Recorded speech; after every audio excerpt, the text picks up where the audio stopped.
Social സയൻസിലെ രണ്ടാമത്തെ ചാപ്റ്ററായ nationalism in India എന്ന് പറഞ്ഞ ചാപ്റ്ററിലെ കുറച്ച് മെയിൻ പോയിൻറ്റ്സാണ് ഞാൻ ഇന്ന് ഇവിടെ എടുക്കാൻ പോകുന്നത്. അതായത് 10th CBSEയിലെ സെക്കൻഡ് ചാപ്റ്ററാണ് നാഷണലിസം ഇൻ ഇന്ത്യ.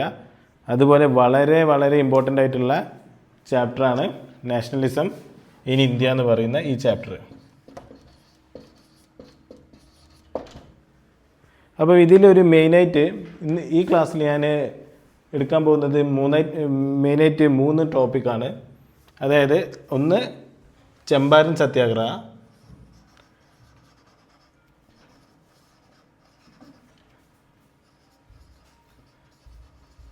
രണ്ടാമത്തത് കേദ സത്യാഗ്രഹ, മൂന്നാമത്തത് അഹമ്മദാബാദ് മിൽ സ്ട്രൈക്ക്. ഈ മൂന്ന് സ്ട്രഗിൾസ് ആണ് ഞാൻ ഇന്നത്തെ ക്ലാസ്സിൽ എടുക്കാൻ പോകുന്നത്. അതായത് ആദ്യം നമുക്ക് ചമ്പാരൻ സത്യാഗ്രഹം എന്താണെന്ന് പറയാം.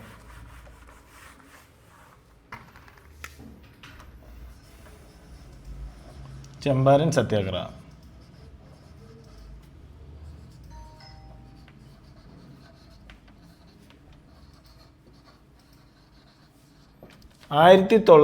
അതായത് 1915 ജനുവരി 9 ഗാന്ധിജി സൗത്ത് ആഫ്രിക്കയിൽ നിന്ന് ഇന്ത്യയിലേക്ക് എത്തുന്നത്. അതായത് 1915 ജനുവരി 9 Gandhiji South Africa to India, South ആഫ്രിക്കയിൽ നിന്ന് ഇന്ത്യയിലേക്ക് ലാൻഡ് ചെയ്യുന്നത്. അപ്പം ഇന്ത്യ ഭരിക്കുന്നതാരായിരുന്നു? ബ്രിട്ടീഷുകാരായിരുന്നു. ഇന്ത്യ ആരുടെ അണ്ടറിലായിരുന്നു? ബ്രിട്ടീഷുകാരുടെ അണ്ടറിലായിരുന്നു. അങ്ങനെ ഗാന്ധിജി എന്ത് ചെയ്തു? ഗാന്ധിജിയാണല്ലോ നമ്മളെ ഫാദർ ഓഫ് ദ നേഷൻ. അതായത് നമുക്ക് ഇന്ത്യക്ക് ഇൻഡിപെൻഡൻസ് കിട്ടാൻ വേണ്ടിയിട്ട് ഏറ്റവും കൂടുതൽ സ്ട്രഗിൾ ചെയ്ത ഒരു വ്യക്തിയാണ് നമ്മളുടെ മഹാത്മാഗാന്ധി. ആ മഹാത്മാഗാന്ധി ഇന്ത്യയിൽ എത്തിയ പാടന്നെ 3 സത്യാഗ്രഹങ്ങൾക്ക് ലീഡർഷിപ്പ് നൽകി. അതിൽ ഒന്നാമത്തെ സത്യാഗ്രഹം 1960 നടന്നതാണ്. ആ സത്യാഗ്രഹമാണ് എന്ത്? ചമ്പാരൻ സത്യാഗ്രഹ. രണ്ടാമത്തേത് 1917 ഗാന്ധിജി എന്ത് ചെയ്തു? വേറൊരു സത്യാഗ്രഹത്തിന് നേതൃത്വം നൽകി. ആ സത്യാഗ്രഹമാണ് ഖേദ സത്യാഗ്രഹ. മൂന്നാമത്തേത് 1918 ഗാന്ധിജി വേറൊരു സത്യാഗ്രഹത്തിന് നേതൃത്വം നൽകി. അതാണ് അഹമ്മദാബാദ് മിൽ സ്ട്രൈക്ക്.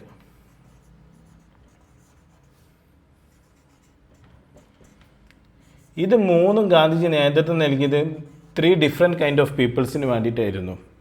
ചമ്പാരനും ഖേദയിലും ഗാന്ധിജി നേതൃത്വം നൽകിയത് ഫാർമേഴ്സിന് വേണ്ടിയിട്ടാണെങ്കിൽ അഹമ്മദാബാദിൽ ഗാന്ധിജി ലീഡർഷിപ്പ് നൽകിയത് കോട്ടൺ ടെക്സ്റ്റൈൽ വർക്കേഴ്സിന് വേണ്ടിയിട്ടായിരുന്നു. ഗാന്ധിജി 1918 അഹമ്മദാബാദ് മിൽ സ്ട്രൈക്ക് സംഘടിപ്പിച്ചത്. അങ്ങനെ നമുക്കിപ്പം പറയുകയാണെങ്കിൽ ഞാനിപ്പോൾ ആദ്യം പറയുന്നത് ചമ്പാരൻ സത്യാഗ്രഹമാണ്. എന്താണ് ഈ ചമ്പാരൻ സത്യാഗ്രഹ? വളരെ ഇമ്പോർട്ടൻ്റ് ഉള്ള ഒരു ടോപ്പിക്കാണ് ചമ്പാരൻ സത്യാഗ്രഹ. ചമ്പാരൻ സത്യാഗ്രഹത്തിനെ കുറിച്ച് പറയുമ്പോൾ ഗാന്ധിജി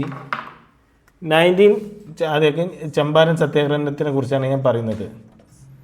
ഗാന്ധിജി 1917 ഗാന്ധിജി ഇന്ത്യയിൽ നടത്തിയ ആദ്യത്തെ ആക്റ്റീവായിട്ടുള്ള സമരമാണ് ചമ്പാരൻ സത്യാഗ്രഹ 1916. അതായത് ഗാന്ധിജി ഇന്ത്യയിലേക്ക് എത്തി. അപ്പോൾ ഗാന്ധിജി ഇന്ത്യയിലെത്തി. പിന്നെ ഗാന്ധിജി എന്ത് ചെയ്തു? ഈ ചമ്പാരൻ സത്യാഗ്രഹയിൽ പങ്കെടുക്കുകയാണ്. ഗാന്ധിജി എന്തിനാണ് ഈ ചമ്പാരൻ സത്യാഗ്രഹയിൽ പങ്കെടുത്തത്? ഇൻഡിഗോ ഫാമേഴ്സിൻ്റെ പ്രശ്നങ്ങൾ പരിഹരിക്കാനാണ് എന്ത് ചെയ്തത്? ഗാന്ധിജി ഈ ചമ്പാരൻ സത്യാഗ്രഹത്തിൽ പങ്കെടുത്തത്. എന്താണ് ഇൻഡിഗോ ഫാമേഴ്സിൻ്റെ പ്രശ്നം? ഇൻഡിഗോ ഫാമേഴ്സിൻ്റെ പ്രശ്നം എന്താണെന്ന് വെച്ചാൽ ബ്രിട്ടീഷുകാർ ഇന്ത്യയിലെ ഫാമേഴ്സിന്, അതായത് ഈ ചമ്പാരൻ എന്ന് പറഞ്ഞ സ്ഥലം എവിടെയാണെന്ന് ചോദിച്ചാൽ ബീഹാറിലാണ്. അതായത് നമ്മളുടെ നമ്മളുടെ ഇൻഡിഗോ ഫാമേഴ്സിനോട് ബ്രിട്ടീഷുകാർ പറഞ്ഞു എന്ത്? എല്ലാ ഫാമേഴ്സും അവരുടെ ലാൻഡിൽ ഇൻഡിഗോ എന്ന് പറഞ്ഞ ചെടി വളർത്താൻ പറഞ്ഞു. എന്താണ് ഇൻഡിഗോ ചെടി? അതായത് ഡ്രസ്സിന് കളർ കൊടുക്കുന്ന പ്ലാന്റാണ് ഏത്? IndiGo plant. അപ്പോൾ ഓരോ ഡ്രസ്സിന് ഓരോ കളർ കൊടുക്കാൻ വേണ്ടിയിട്ടാണ് നമ്മൾ എന്ത് ചെയ്യുന്നത്, ഇൻഡിഗോ എന്ന് പറഞ്ഞ ഈ സാധനം നമ്മൾ കൾട്ടിവേറ്റ് ചെയ്യുന്നത്.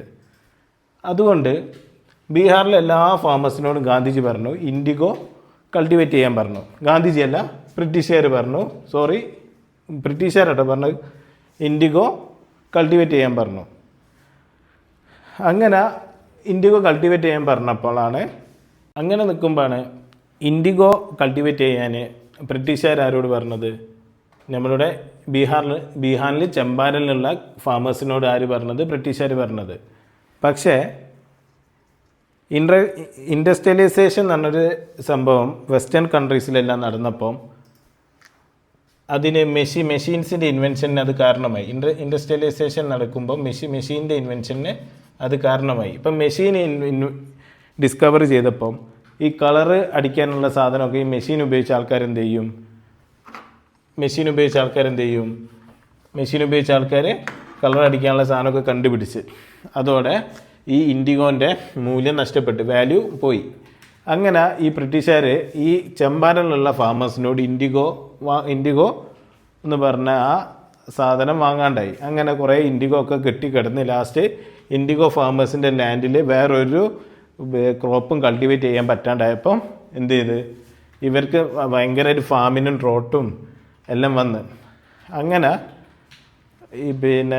ഈ കർഷകർ എന്ത് ചെയ്ത് സമരത്തിലേക്ക് ഇറങ്ങി. ഈ പുവർ പെസൻസ് സമരത്തിലേക്ക് ഇറങ്ങി ബ്രിട്ടീഷുകാർക്കെതിരെ സമരം ചെയ്തു. അതിൽ ഗാന്ധിജിൻ്റെ ലീഡർഷിപ്പും ഇവർക്ക് കിട്ടി. അടുത്തത് ഞാൻ പറയാൻ പോകുന്നത് ഗേദ സത്യാഗ്രഹത്തിനെ കുറിച്ചാണ്. ഗാന്ധിജി ഇന്ത്യയിൽ നടത്തിയ രണ്ടാമത്തെ എക്സ്പെരിമെൻ്റാണ് ഗേദ സത്യാഗ്രഹം. എന്താണ് ഈ ഗേദയിലെ പ്രശ്നം എന്ന് വെച്ചാൽ, ഗേദയും ബീഹാറിലെ, ഗേദ എന്ന് പറഞ്ഞാൽ ഗുജറാത്തിലൊരു സ്ഥലമാണ് ഈ ഗേദ. ഗേദ എവിടെയാണെന്ന് ചിലപ്പം പരീക്ഷയ്ക്ക് ചോദിക്കും, അത് ഗുജറാത്തിലാണ്. നേരത്തെ നമ്മൾ പറഞ്ഞ ചമ്പാരൻ എവിടെയായിരുന്നു, ബീഹാറിലാണ്. അപ്പോൾ ചമ്പാരൻ ബീഹാറിലും ഗേദ ഗുജറാത്തിലുമാണ്. ഇനി നമുക്ക് ഗേദ സത്യാഗ്രഹത്തിനെ കുറിച്ച് പറയുകയാണെങ്കിൽ, എന്തിനാണ് ഈ ഗേദ സത്യാഗ്രഹത്തിൽ ഗാന്ധിജി പങ്കെടുത്തത്? ഈ ഗേദയിലുള്ള ഫാമേഴ്സിന് ആ ടൈമിന് ഫാമിനും ഡ്രോട്ടും പ്ലാഗ് എന്ന് പറഞ്ഞ ഡിസീസും ഗേദ എന്ന് പറഞ്ഞ സ്ഥലത്ത് സ്പ്രെഡ് ചെയ്ത്. പക്ഷേ ബ്രിട്ടീഷുകാർ എന്ത് ചെയ്ത്, അവരുടെ ടാക്സ് എന്ത് ചെയ്ത് കൂട്ടി. അതായത് ഫാമേഴ്സിൻ്റെ കൈമിൽ നിന്ന് വാങ്ങുന്ന ടാക്സ് കൂട്ടി. അതിനെതിരെ ഗാന്ധിജി നേതൃത്വം നൽകിയ രണ്ടാമത്തെ സമരമാണ് ഇത്, ഗേദ സത്യാഗ്രഹ. രണ്ടാമത്തെ ഗാന്ധിജി പങ്കെടുത്ത സമരമാണ് അഹമ്മദാബാദ് മിൽ സ്ട്രൈക്ക്. എന്താണ് അഹമ്മദാബാദ് എന്ന് പറയുന്നത്? ഗുജറാത്തിലാണ്. ഇപ്പോൾ നമ്മൾ പഠിച്ച 3 സ്ട്രൈക്കിൽ ചമ്പാരൻ ബീഹാറിലും അഹമ്മദാബാദും ഗേദയും ഗുജറാത്തിലുമാണ്. എന്താണ് ഈ അഹമ്മദാബാദിൻ്റെ പ്രശ്നം എന്ന് വെച്ചാൽ, അഹമ്മദാബാദിലെ കോട്ടൺ മിൽ വർക്കേഴ്സ് നടത്തിയ സമരമാണ് എന്ത്, അഹമ്മദാബാദ് മിൽ സ്ട്രൈക്ക്. അതിൻ്റെ പ്രശ്നം എന്താണെന്ന് വെച്ചാൽ, അവിടെ ആ ടൈമിന് 1918 പ്ലാഗ് എന്ന് പറഞ്ഞൊരു ഡിസീസ് ഈ അഹമ്മദാബാദിൽ സ്പ്രെഡ് ചെയ്ത്. പക്ഷേ ഈ അഹമ്മദാബാദ് മില്ലിലെ കോട്ടൺ മില്ലിലെ ഓണേഴ്സ് ഈ അവിടുത്തെ തൊഴിലാളികൾക്ക്, അതായത് അവിടുത്തെ വർക്കേഴ്സിന് പ്ലാഗ് ബോണസ് കൊടുത്തിട്ടില്ല. എന്ത് ബോണസ്? പ്ലാഗ് ബോണസ് കൊടുത്തില്ല.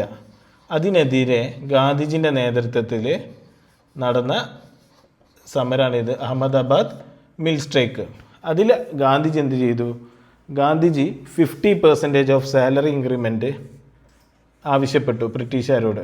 50% ഓഫ് സാലറി ഇൻക്രിമെൻറ്റ് ആവശ്യപ്പെട്ടു. പക്ഷേ അവർ എന്ത് ചെയ്തു? ഒരു 35% സാലറി ഇൻക്രിമെൻറ്റ് ആർക്ക് കൊടുത്തു? വർക്കേഴ്സിന് കൊടുത്തു.